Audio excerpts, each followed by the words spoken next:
الرحمن الرحیم۔ السلام علیکم۔ میں ڈاکٹر تنویر انور خان آپ کے لیے اپنی 47ویں کہانی لے کے آئی ہوں اور اس کا نام ہے تلافی۔ یہ میری پہلی کتاب زنجیروں سے میں نے لی ہیں، کیونکہ انہی پہلی کتاب سے میں آپ لوگوں کو کہانیاں سنا رہی ہوں۔ میں سب سے پہلے تو شکریہ ادا کرتی ہوں اپنے ویورز کا، جو میری کہانیاں لسن کر رہے ہیں اور انجوائے بھی کر رہے ہیں۔ آپ کو اگر میری کہانیاں پلیز پسند آتی ہیں تو لائک کریں، سبسکرائب کریں، بیل کے آئیکن کو دبا دیجئے تاکہ جو کہانی میں ڈالوں تو آپ کو بر وقت مل جائے۔ اب یہ کہانی جو ہے میری تلافی، یہ چھوٹا سا افسانہ ہے اور یہ 1992 میں میرا آنچل رسالے میں چھپا تھا۔ تو آئیے ہم اپنی کہانی سنتے ہیں، تلافی۔ دروازے پر زور زور سے دستک ہوئی تو ہنا نے دوڑ کر چوکیدار سے پوچھا، بابا فضلو کون ہے گیٹ پر؟ یہ کال بیل پھر خراب ہو گئی ہے، شاید کوئی زور زور سے گیٹ پیٹ رہا ہے۔ ہاں بیٹی، ایک فقیر نے زور زور سے کال بیل اتنی دیر تک بجائی کہ وہ جل گئی۔ یہ فراڈی، یہ فقیر بھی اب پیشہ ور ہو گئے ہیں، بیلیں بجا بجا کر بھیک مانگتے ہیں۔ اور تو اور بیٹی، کل والا فقیر بولا سویٹر دے دو، گدا دے دو، رضائی دے دو، پلنگ دے دو۔ بھلا بولو یہ چیزیں اتنی جلدی کیسے آدمی دے سکتا ہے؟ فضلو بابا بڑبڑاتے ہوئے گیٹ کی طرف چل دیے اور پوچھا، کون ہے؟ جی پڑوس سے آیا ہوں میں، میری بیوی کی طبیعت بہت سخت خراب ہے، آپ کے گیٹ پر ڈاکٹر کا بورڈ دیکھا تو آ گیا۔ اچھا صاحب، آپ انتظار کریں، میں ہنا بیٹی کو بولتا ہوں۔ جلد ہی فضلو بابا نے آ کر ہنا سے کہا، ہنا بیٹی، برابر بنگلے سے کوئی سیٹھ صاحب آئے ہیں، کہہ رہے ہیں کہ ان کی بیگم کی طبیعت خراب ہے، ڈاکٹر ہوں تو دیکھ لیں۔ اچھا بابا، ان سے کہیے کہ میں آتی ہوں۔ کہاں جا رہی ہو بیٹی؟ ہنا کی امی نے پوچھا۔ امی، پڑوس میں کوئی نئے لوگ آئے ہیں، شاید وہ خاتون بیمار ہیں، مجھے بلانے آئے ہیں۔ اچھا تو اکیلی نہیں جائے گی، فضلو بابا کو لیتی جا۔ بہت جلدی میں ڈاکٹر ہنا نے اپنا اعلیٰ بلڈ پریشر دیکھنے کا اپریٹس اٹھایا اور چل دی۔ تھوڑی ہی دیر بعد وہ بیگم حمیرہ کا طبی معائنہ کر رہی تھی۔ ان کا بلڈ پریشر بہت زیادہ تھا۔ انکل، آنٹی کا بلڈ پریشر تو بہت زیادہ ہے، میں نے دوا لکھ دی ہے، مجھے انہیں ذرا سا فالج کا اثر بھی لگ رہا ہے، انہیں روز انجیکشن لگے گا، انشاءاللہ ٹھیک ہو جائیں گی۔ بیٹی تم ہی علاج کر دو ان کا، میں اکیلا انہیں کہاں لے کر جاؤں گا؟ کوئی بات نہیں ہے انکل، میں آنٹی کو دیکھ لوں گی، ہنا نے دلاسا دیا۔ ہسپتال واپس آنے کے بعد وہ میرا بیگم کی خدمت کرتی اور یوں ایک ماہ تک محنت کے بعد وہ بھی ٹھیک ہو گئیں۔ تمہاری مریضہ کیسی ہیں ہنا؟ بھابھی ارم نے پوچھا۔ اب وہ بہت ٹھیک ہیں بھابھی جان، اللہ کا شکر ہے، میرے علاج سے وہ ٹھیک ہو گئیں۔ ارے ان کے کیا اولادیں نہیں ہیں، لاولد ہیں کیا؟ کبھی پوچھا نہیں، اچھا نہیں لگتا۔ میں گئی تھی ان کے پاس، بڑی اچھی خاتون ہیں، ہنا کی امی بہو سے بولی۔ امی میں بھی جاؤں گی، ہنا اور صبا تعریف کرتی ہیں ان کی، صبا تو اسکول سے آ کر انہی کے پاس کھیلتی ہے، ان کا دل بہلتا ہے، امی جانے دیا کریں، میں کب روکتی ہوں۔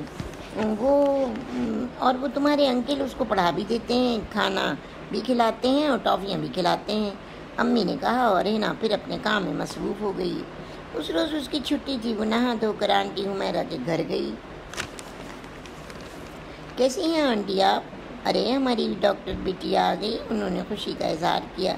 جی آنٹی، آج آپ سے ڈھیر ساری باتیں کرنے آئی ہوں۔ بیٹی تو میرے لیے رحمت کا فرشتہ بن کر آئی ہے۔ پڑوسیوں کے حقوق بہت ہوتے ہیں، پڑوسیوں کا بہت حق ہوتا ہے آنٹی، آج کچھ اپنے بارے میں مجھے بتائیے۔ میں کیا بتاؤں بیٹی؟ یہی کہ آپ کے کتنے بچے ہیں، آپ اکیلی کیوں رہتی ہیں؟ اولادیں ہیں بیٹا، بیٹے بیٹی سب ہیں، مگر اپنا کوئی نہیں۔ ان کے سینے سے ایک ٹھنڈی آہ نکلی اور وہ گہری سانس لے کر بولی، بیٹی میرے 3 بیٹے ہیں اور 2 بیٹیاں۔ بیٹیاں تو خیر سے پرائی ہوتی ہی ہیں، ایک لندن میں ہے، دوسری جرمنی میں۔ بڑا بیٹا انجینئر ہے اور وہ امریکہ چلا گیا، بیوی بچے بھی وہیں گئے، ان کا نام عدیل ہے اور بہو شازیہ ہے۔ دوسرا بیٹا سی اے ہے، وہ جرمنی میں جرمن بہو کے ساتھ رہتا ہے۔ تیسرا وہ ایک امریکہ میں ایم ڈی کر رہا ہے، ڈاکٹری پڑھ رہا ہے، بڑے بھائی نے بلایا تھا مگر وہ بھی واپس نہیں آئے گا مجھے لگتا ہے، شاید۔ اور آپ لوگ؟ آپ آنٹی یوں تنہا زندگی گزاریں گے، 5 بچوں کے ہوتے ہوئے بالکل تنہا؟ ہاں بیٹی، یہ ہماری بدنصیبی ہے۔ تمہارے انکل کو خود بڑا ارمان تھا کہ ان کی اولادیں باہر جا کر پڑھیں لکھیں نوکری کریں، اور اب اندر ہی اندر تنہائی کے خوف سے ٹوٹ رہے ہیں۔ مجھ سے تو کچھ نہیں کہتے، مگر میں نے دیکھا ہے چشمہ اتار کر اپنی بیوی آنکھوں کے گوشوں کو پوچھتے ہیں۔ اب تو بہو نے گھونگھٹ اٹھا کر باہر کی فضا دیکھی ہے بیٹی، تنا گھر بار دیکھا ہے جہاں وہ ان کے شوہر اور بچے ہیں۔ وہ بلا اب ہم بوڑھے لوگوں کو کیا سمجھیں گی؟ آنٹی بزرگ تو اس دنیا میں بہت ضروری ہیں، ان سے تو گھر کی رونق ہے۔ میری دونوں بھابیاں بہت اچھی ہیں، امی ابو کی خدمت کرتی ہیں، اور میرے بھیا تو باہر پڑھنے بھی گئے تھے اور واپس بھی آ گئے۔ باجی کی شادی سعودی عرب میں ہوئی ہے، وہ بھی سال میں ایک دفعہ ضرور آتی ہیں۔ آنٹی آپ فکر نہ کریں، ہم ہیں نا آپ کے پاس۔ ہاں ہی نا بیٹی، تم لوگوں کے آنے جانے سے تو ہم اپنا آدھا دکھ بھول گئے ہیں۔ اور پھر ہینا اور سب انکل سے بیٹھ کر پرانی باتیں اور قصے سنا کرتی، انہیں لطف آتا۔ پھر اچانک ایک دن انکل شجاع کو ہارٹ اٹیک ہو گیا، بہت سخت مائیوکارڈیل انفارکشن تھا انہیں۔ ہینا نے انٹینسو کیئر میں داخل کرا دیا، اور تب وہ روتی ہوئی عمیرہ آنٹی سے بولی، مجھے بتا دیں آنٹی، میں آپ کے بیٹوں کو اطلاع دوں؟ کوئی فائدہ نہیں بیٹی، بس تو چھوٹے بیٹے جہاں زیب کو اطلاع دے دے، اگر وہ آ گیا تو آ گیا، ورنہ دو بڑے والوں کا تو بال بچوں میں پھنس کر نکلنا بہت مشکل ہے۔ اور تب انہوں نے جہاں زیب کے نام خط لکھا، محترم جہاں زیب صاحب، السلام علیکم، امید ہے آپ بخیر ہوں گے۔ میں آپ کے لیے اجنبی ضرور ہوں، مگر عرض یہ ہے آپ کے والدین کی۔ ڈاکٹر ہوں، صرف اتنی اطلاع دینا چاہتی ہوں کہ آپ کے والدین سخت بیمار ہیں، والد کو ہارٹ اٹیک ہوا ہے، وہ اسپتال میں داخل ہیں، پہلی فرصت میں آ جائیے فقط ڈاکٹر ہینا۔ مگر وہاں سے جواب ندارت تھا، صرف 20,000 روپے کا منی آرڈر آ گیا بڑے بیٹے کی طرف سے کہ امی ابو اب ہم گھر بار چھوڑ کر تو نہیں آ سکتے، ہماری بھی ذمہ داریاں ہیں، اور پیسوں کی اگر ضرورت ہو تو وہ اور بھیج دیں گے۔ اور تب عمیرہ آنٹی نے دکھ سے کہا، ارے بیٹی یہ کل جگ ہے، پیسہ تو مل جاتا ہے، ماں باپ نہیں ملتے۔ آج ہم بوڑھے ہیں تو بات کرنے کو ترستے ہیں، اور کل جب یہ بچے چھوٹے تھے تو ہم ان کی خدمت کرتے تھے اپنی جوانی ختم کر کے، انہیں پالا، آج ان کے پاس ہمیں دینے کو وقت بھی نہیں ہے۔ اور تب انکل شجاع کا دوسرے اٹیک میں انتقال ہو گیا۔ آنٹی عمیرہ اور بھی تنہا ہو گئیں۔ تب ہینا کو غصہ آ گیا، اس نے جہاں زیب کو پھر خط لکھا، جہاں زیب صاحب السلام علیکم، امریکہ کی رنگینیوں میں کھو کر آپ نے اپنے محترم والد کو تو کھو دیا، اب ماں جس کے پیروں کے نیچے جنت ہے وہ بھی لبدم ہے۔ اگر آپ کے اندر ماں کے لیے پیار کی ذرا بھی تڑپ ہے تو انہیں آ کر اپنی باہوں میں سمیٹ لیں، ان کی گود میں سر رکھ کر اپنے گناہوں کی معافی مانگ لیں گی۔ یہ ہمارے قرآن و حدیث میں ہے کہ ماں کے پیروں کے نیچے جنت ہوتی ہے۔ خدا کے واسطے یہاں آ کر اپنی بوڑھی ماں کو تنہائی کے غار سے باہر نکالیں، اپنی جنت کو سمیٹیں کہ گیا وقت کبھی ہاتھ نہیں آتا۔ سونے کی چمک اور روپوں کی کھنک انسان کو اندھا کر دیتی ہے، ورنہ کہیں ایسا نہ ہو کہ ماں کی آنکھیں بھی بند ہو جائیں اور پھر آپ کے پاس پچھتاووں کے علاوہ کچھ بھی نہ رہ جائے۔ میں کیونکہ آنٹی کی خدمت کرتی ہوں، ان کا علاج کرتی ہوں، اس لیے ان کے احساسات کو سمجھتی ہوں۔ میں کوئی بھی نہیں، مگر پھر بھی انسانیت کے ناطے آپ کو مشورہ دیا ہے۔ 1,00,000 کے نوٹ ماں کے آنسو نہیں پہنچ سکتے، آنسو صرف بچوں کی موجودگی سے ہی دھل سکتے ہیں۔ فقط ڈاکٹر ہینا۔ پھر چند دن بعد انکل کے 40ویں میں جہاں زیب آ گیا اور ماں کے آنچل میں چھپ کر بہت رویا۔ آپ روئیں نہیں پلیز، آنٹی کی طبیعت خراب ہو جائے گی، ہینا نے کہا، وہ وہاں موجود تھی۔ آپ ڈاکٹر ہینا ہیں؟ جی ہاں۔ آپ کا شکریہ کہ آپ نے مجھے ڈانٹ کر خط لکھا۔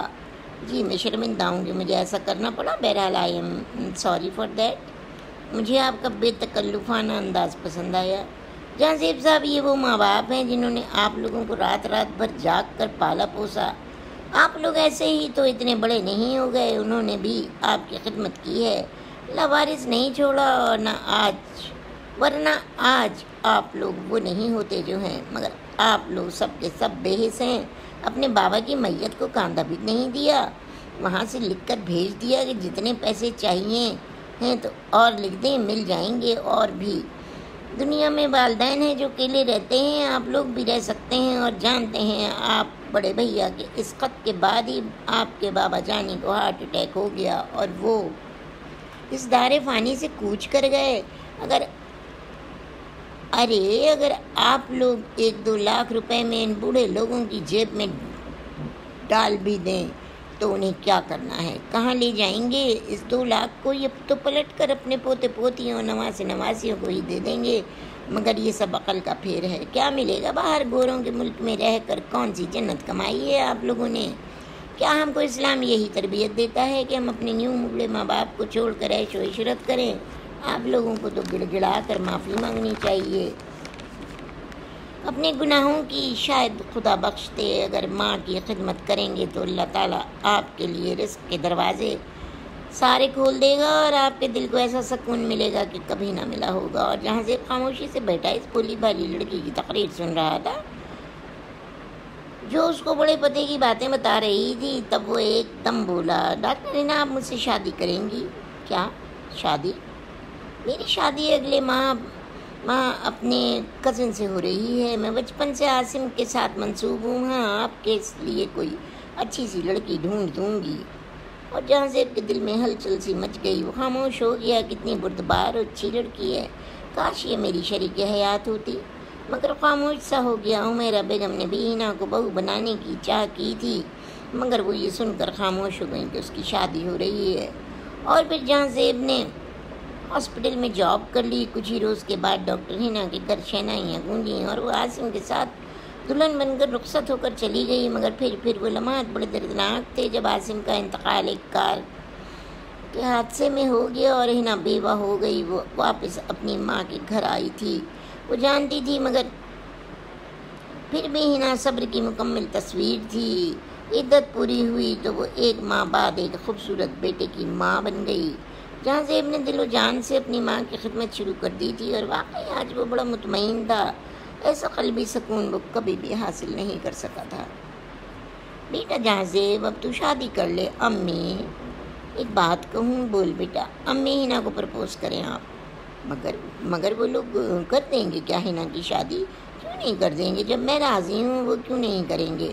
کیا تجھے یقین ہے کہ ہینا راضی ہو جائے گی؟ اور تو نے سوچ لیا ہے کہ تو اس کے بچے کو پال لے گا؟ پال لوں گا، وہ میرا بیٹا ہوگا۔ ہینا نے جو سچائی کی راہ مجھے سکھائی ہے، شاید کوئی اور عورت میری نظروں میں، میرے دل میں وہ مقام حاصل نہ کر سکے۔ امی میں جاؤں گی بیٹا، فکر نہ کر۔ اور دوسرے ہی روز عمیرہ بیگم ہینا کے گھر گئیں۔ ہینا کی امی افسردہ بیٹھی تھیں، جوان بیٹی کی بیوگی کا دکھ جان لیوا بن رہا تھا اور ہینا وہ تو سراپا یاس کی تصویر اور تنہا تھی۔ اس کی چہچہاہٹ کو خاموشی سی لگ گئی تھی۔ ہینا کی امی صابرہ سے عمیرہ بیگم بولیں، صابرہ بہن میں آپ سے کس منہ سے کہوں، مگر میں ہینا بیٹی کا رشتہ جہاں زیب کے لیے مانگنے آئی ہوں، اور یہ کہ آپ انکار نہ کیجیے گا۔ میں ہینا بیٹی کو اس وقت سے پسند کرتی ہوں جب میرے پاس آتی تھی۔ دل میں سوچا تھا کہ جہاں زیب کی دلہن بناؤں گی، مگر مجھے جب معلوم ہوا کہ اس کی بچپن کی مانگ ہے کسی سے، تو میں خاموش ہو گئی تھی۔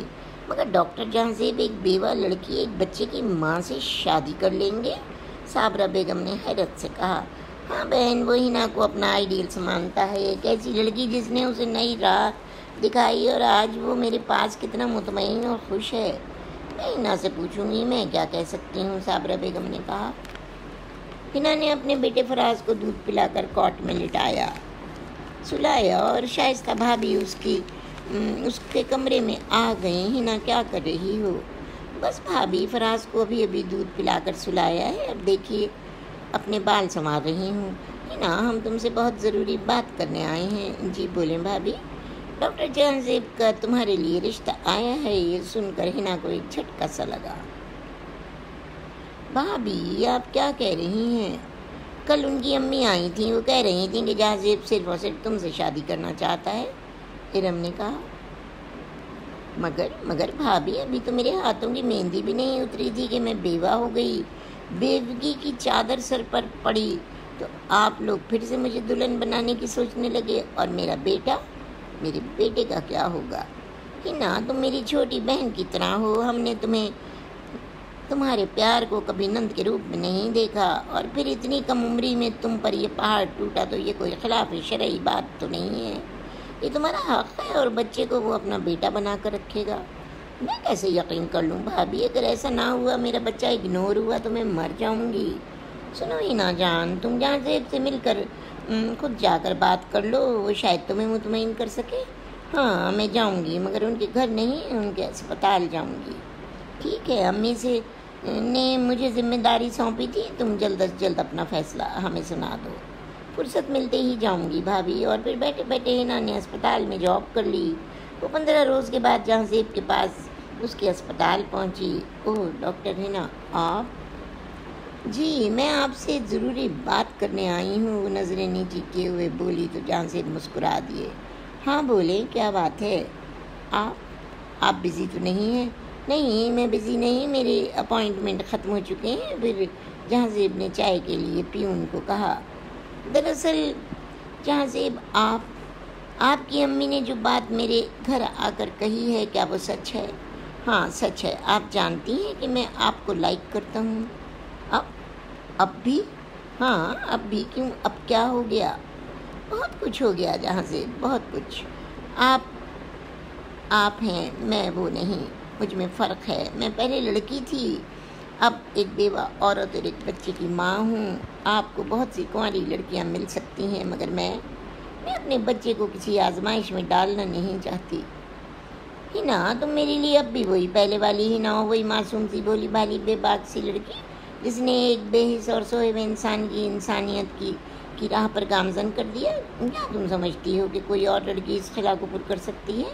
فراز میرا بیٹا ہوگا، اور اگر تم چاہو گی تو میں کبھی کسی اور بچے کو دنیا میں آنے ہی نہیں دوں گا، تاکہ فراز ہماری محبت کا مرکز رہے۔ نہیں ایسا بھی نہیں ہے، مجھے یقین ہے آپ جب مجھ سے شادی کر کے ایک اتنی بڑی قربانی دے رہے ہیں تو میرے بیٹے کو ضرور دیکھیں گے۔ ہنا تم مطمئن ہو؟ مجھے نہیں معلوم جہاں زیب، فیصلہ تو ماں باپ کرتے ہیں، میں ان کی مرضی کے بغیر کچھ نہیں کر سکتی۔ اور پھر ہنا چلی آئی۔ پھر ایک ماہ بعد ہی ہنا اور جہاں زیب کی شادی ہو گئی۔ جہاں زیب اور ہنا ایک مثالی زندگی گزار رہے تھے، ماں کی چھاؤں کے نیچے وہ زندگی کے سنہرے دن کاٹ رہے تھے۔ مگر وہاں امریکہ میں عدیل بھیا جو بالکل بھول چکے تھے کہ ان کی ایک ماں بھی ہے، وہ بھلا کیا جان سکتے تھے کہ ماں کا پیار، محبت، اطاعت کیا چیز ہوتی ہے۔ شاید اس لیے کہ ان کی بیوی الگ رہنا پسند کرتی تھی، اور آج ماڈرن عورت کو ماڈرن ملک میں بریسٹ کینسر نے آ لیا تھا۔ لاکھوں پیسہ اٹھا کر بھی عدیل بھائی اپنی بیوی کی جان نہ بچا سکے، اور وہ 3 بچوں کو چھوڑ کر دار فانی سے کوچ کر گئیں۔ اس روز جب بھابھی کی موت کا خط آیا تو ہنا کو بڑا دکھ ہوا۔ جہاں سے عدیل کو بھائی کو لکھ دیے کہ اب بھابھی کے بنا وہ بچوں کو کیسے پالیں گے، یہاں آ جائیں گے تو میں پال لوں گی ان کے بچوں کو۔ بس تمہیں ہمدردی کی ضرورت نہیں ہے، پیسہ ہی پیسہ ہے ان کے پاس، کسی بھی بورڈنگ میں ڈال دیں گے اور خود وہ کسی دوسری انگریز عورت سے شادی کر لیں گے۔ یہاں اس ملک میں بھلا ان کی کیا دلچسپی ہے؟ واہ، دلچسپی کیوں نہیں ہے، ماں ہیں، ہم لوگ ہیں۔ بس نا میں جتنی اچھی طرح بھائی جان کو جانتا ہوں تم اتنی اچھی طرح نہیں جانتی ہو۔ اچھا بابا اب میں کچھ نہیں بولوں گی۔ میں روٹ سی گئی اور اپنے کام میں لگ گئی۔ اس کے گھر میں ایک پیاری سی بیٹی کا اضافہ ہوا تھا، یوں جہاں زیب کو فراز سے اور بھی پیار ہو گیا تھا۔ جرمنی میں امیر بھیا کا ایک ریل کے حادثے میں انتقال ہو گیا، ان کے کوئی اولاد نہ تھی۔ بیوی جرمن تھی، اسے بھلا کیا دلچسپی ہو سکتی تھی؟ وہ تو بس بہن عارفہ اور بہنوں یقیل کو پتہ چلا تو وہ اس کا جنازہ لے کر پاکستان آئے۔ ماں تو جوان بیٹے کی لاش دیکھ دیکھ کر پچھاڑیں کھا رہی تھیں، اور تب ہنا نے انہیں نشے کا ٹیکہ لگا دیا۔ بڑے بھائی جان ابھی بھابھی کا غم نہ بھولے تھے کہ بھائی کی موت کا پیغام مل گیا۔ اب تو ان کا دل بھی امریکہ سے اچاٹ ہو گیا۔ عدیل نے بھی وطن واپس آنے کا سوچ لیا، اور یوں وہ اپنے 3 بچوں کے ساتھ واپس آ گئے۔ وہ جہاں زیب کو گلے لگا کر بہت روئے، ماں سے لپٹ کر بے حد روئے۔ ماں ہم تو باہر خوشیاں سمیٹنے گئے تھے، سب کچھ لٹا پٹا کر آ گئے۔ بھائی جان اب آپ یہاں آ گئے ہیں، دیکھیے ماں کی خدمت کر کے آپ کو کتنا سکون ملتا ہے، کیسا چین آئے گا۔ ماں کی دعائیں تو جنت کی ہواؤں کی طرح ہوتی ہیں۔ بھائی جان ہنا میرے لیے ایک مشعل راہ بنی، اور میں بھٹکتے بھٹکتے رہ گیا، اور میں نے دیکھا کہ ہماری ماں پڑوسیوں کے بل پر زندہ ہیں۔ ہنا نے بیٹی بہو کچھ بھی نہ ہوتے ہوئے اس وقت ہمارے والدین کی خدمت کی جب ہم یہاں نہیں تھے، مگر یہ بیچاری بابا کو نہ بچا سکی۔ آپ کے خط نے بھائی جان بابا کو موت کی نیند سلا دیا۔ آپ نے لکھا تھا کہ پیسہ جتنا چاہیں منگا لیں، دنیا میں بہت سے ماں باپ رہ رہے ہیں، اور وہ بات بابا کے دل کو لگ گئی۔ بابا ہم سے منہ موڑ کر چلے گئے۔ سفید خون تھے ہمارے کہ ہم اپنے بابا کو کاندھا دینے بھی نہ آئے. کتنے بد نصیب تھے ہم بھیا. اور پھر ماں کے ہنا کے ایک سخت خط نے میرے اندر کے سوئے ہوئے انسان کی انسانیت جگا دی. میں نے رو رو کر گڑ گڑا کر خدا سے معافی مانگی اپنے گناہوں کی. ہمارا تو گناہ کبیرہ ہے بھیا، اور ہم اپنے گناہ کی تلافی شاید ماں کی خدمت کر کے حاصل کر سکتے ہیں. آپ بھی ماں سے معافی مانگیں، بابا کی قبر پر جا کر ان کی مغفرت کی دعائیں کریں، خدا سے پناہ مانگیں، شاید آپ کے دکھ کم ہو جائیں. تم ٹھیک کہتے ہو جہاں سے. میں نے کئی بار چاہا کہ واپس آؤں، مگر ہر بار تمہاری شازیہ بھابھی منع کر دیتی تھی. وہ امی کے ساتھ رہنے کو کسی صورت تیار نہ تھی. میں کیا کر سکتا تھا؟ دراصل بھائی جان، آج کل جو باہر کے لڑکے دیکھ کر ماں باپ شادی کرتے ہیں تو پھر وہ لڑکیاں بھلا کیا جانے ساس نندیں کیا ہوتی ہیں، اور وہ اگر پاکستان واپس آتی ہیں تو بھی الگ ہی رہتی ہیں. ہنا نے کہا تو جہازیب نے اس کی ہاں میں ہاں ملا دی. اور پھر ڈاکٹر ہنا نے بڑی خوبی سے بچے سنبھالے. بڑے بھیا باہر سے خاصا پیسہ لائے تھے، انہوں نے اپنا پرائیویٹ بزنس شروع کر دیا، اور یوں گھر کی رونقیں واپس آ گئیں. ماں کی خدمت میں عدیل کو بہت مزہ آیا. بھائیوں کو دیکھ کر بہنیں بھی راہ راست پر آ گئیں. عارفہ بھی ہر سال پاکستان آنے کا وعدہ کر کے جرمنی چلی گئی. وہ ہنا سے کہہ گئی، ہنا بھابھی اب میں ضرور آیا کروں گی پاکستان. آپ اتنی اچھی ہیں، دل چاہتا ہے گھنٹوں آپ سے بیٹھ کے باتیں کروں. ضرور آنا عارفہ، ہمیں انتظار رہے گا. لندن سے ناظمہ اور محمود بھی آئے. ارے اب تو اپنے گھر میں رونق ہی رونق ہے. ہاں، یہ سب تمہاری ہنا بھابھی کا کرشمہ ہے بیٹی. ایسی اچھی بھلی ملی مجھے. کاش تمہارے بابا کی زندگی میں ہوتی تو وہ گھر کی رونق دیکھ کر کتنے خوش ہوتے. انہوں نے تو تم لوگوں کے بغیر ہی اس کوٹھی میں 6-7 بھیانک سال تنہائی میں گزارے. ہنا بیٹی نے تو ان کی پڑوسن ہونے کے ناطے بے حد خدمت کی، مگر وہ تنہائی کا شکار ہو کر چلے گئے. پوتا پوتی اور نواسیوں کو گود میں کھلانے کا ارمان دل میں رہ گیا ان کا. کوئی بھی پلٹ کر نہ آیا بیٹی. کاش شازیہ ہنا کی طرح بہو ہوتی تو میرا گھر یوں نہ اجڑتا. وہ سسک پڑی اور تبھی ہنا ان کے نزدیک آئی. امی جان، میں ہوں نا، انسان کو کچھ پانے کے لیے کچھ کھونا پڑتا ہے. آپ نے بابا جانی کو کھو کر ہی یہ پیار پایا ہے. خدا آپ کو لمبی عمر دے اور ہم یوں ہی آپ کی خدمت کریں. آپ کے بیٹے شاید آپ کے پیروں کی جنت پا سکیں. بیٹی، میں نے اپنی زندگی میں جب 1000 دکھ سہے تو بھی انہیں بد دعا نہ دی تھی. کوئی ماں اپنی اولاد کو بد دعا نہیں دیتی ہے. یہ پھلیں پھولے، میں خوش رہوں گی. اوہ امی، آپ بہت اچھی ہیں. ہنا نے ان کی پیشانی چوم لی اور انہوں نے بھی اسے سینے سے لگا لیا. اور پھر چند دنوں کے بعد اچانک حمیرہ بیگم سخت بیمار ہو گئیں. ان کے بچنے کی کوئی امید نہ رہی، اور آج ان کی ساری اولادیں ان کے سرانے کھڑی تھیں. کس قدر سکون تھا انہیں. یہ نورانی چہرے آنسوؤں سے ترتے تھے. نواسیاں، پوتے پوتیاں، بہو بیٹی داماد سبھی تو موجود تھے. میں نے سب بچے جو میرے بچے ہیں ان کا دودھ میں نے معاف کیا. بچوں، میں نے تمہاری غلطیاں معاف کیں. اب میں نہیں بچوں گی، مگر میری دعا ہے کہ تم لوگ زندگی بھر شادمان اور کامران رہو. میں نے اور میرے خدا نے تم سب کی کوتاہیوں کو معاف کیا. امی، آپ کی خدمت ہمارا فرض ہے. آپ 100 برس اور جئیں. جہازیب ماں کے ہاتھ میں ہاتھ لے کر بولا، جہازیب میری بیٹی، میری ہنا کو کبھی دکھ نہ دینا. گھر کو دوبارہ ملانے والی میری بچی یہی بچی ہے. اگر تم نے اس کو کبھی دکھ دیا تو میری روح بے چین ہو جائے گی. بیٹی، یہ دستور ہے. آج میں جاتی ہوں، کل کوئی اور جائے گا، پرسوں کوئی اور پھر حمیرہ بیگم سب کو روتا چھوڑ کر چلی گئیں اور ہنا چیخ مار کر ان سے لپٹ گئی. امی، آپ مجھے تنہا چھوڑ گئیں. یہ اتنی ذمہ داریاں، یہ اتنا بوجھ میں آپ کے سہارے تو اٹھا رہی تھی. کیسے سنبھالوں گی یہ سب؟ میں نے اس گھر کو بنانے کے لیے دن رات ایک کیے تو یہ بنا، اور آپ امی ایک پل میں روٹ کر چلی گئیں. اور تب جہازیب نے روتی ہوئی ہنا کو سینے سے لگا لیا. ہنا مت رو، تمہیں ہمت پکڑنا ہے. تمہیں تو بہت حوصلہ ہے جان، ہم سے بھی زیادہ. تم نے ہمارے بابا کا بھی سب کچھ کیا اور اب امی کا بھی. اصل جنت کی حقدار تو تم ہو. اور پھر جب سفید کفن میں لپٹا ماں کا وہ نورانی چہرہ سب نے دیکھا وہ روشن روشن چہرہ تو سب کہہ اٹھے واللہ یہ تو ماں ہے یا گلاب کا پھول۔ ماں یقیناً تجھے جیسے روشن چہرے والی ماں کے پیروں کے نیچے جنت ہے۔